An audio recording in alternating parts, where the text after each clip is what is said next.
台湾话艺术水阁好，国政解说两句，互你做参考。解说，解文说字。新历12月初10是世界人权日，这就是要纪念1948年联合国通过国际人权宣言第这一日。原因就是世间有人发动战争，有人甚至会用暴行起骹动手拍人，无论是国家的力量，还是真侪危害人族群方面、宗教方面的伤害，这拢是不应当发生的。所以每一个人，人类袂输敢若一个大家庭，人的人权拢爱顾着。1948年通过这部国际人权宣言，造成今仔日12月初10的世界人权日。国政也想到日本时代，都有人出来伫咧争取台湾人的人权，其中人讲有做走街仔先，台湾汉诗名作家、台湾新闻学一个足重要的头人赖和先生，伊捌写过一首诗，叫做《五人》。五人毋是咧讲敬五人，是咧讲咱即款人。咱即款人怎样？头尾8句，国政来讲，互你做参考一下。头前4句讲：一如吉祥恐浮名，只言修作马由生。世间未虚权存在，勇士当为义斗争。头前见面偌好写讲：一吉祥。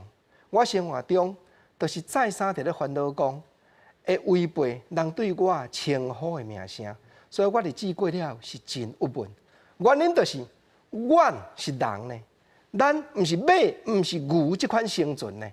世间绝对无用阮权，但这个权解说就是说强权，无用阮强权的存在。有勇气的人，身为勇士，该当就爱为正义出面来斗争。搁落去偌好的诗句写讲：一体有情何贵贱？大千界不闻声，灵苗上主无近顶，又敢以为上太平。这就是运用佛家的道理，讲一体有情，世间有情的众生，乃原来有的贵，有的贱，那亲像是无公平。对啦，大千三宝世界，真侪人咧化艰苦，拢是佛祖，拢是慈悲的佛祖，听袂到的声音。所以偌好讲世间发伫咧山内宝贵的千年草，嘛是无平等的。咱敢讲，甲人讲应付的，以为上太平。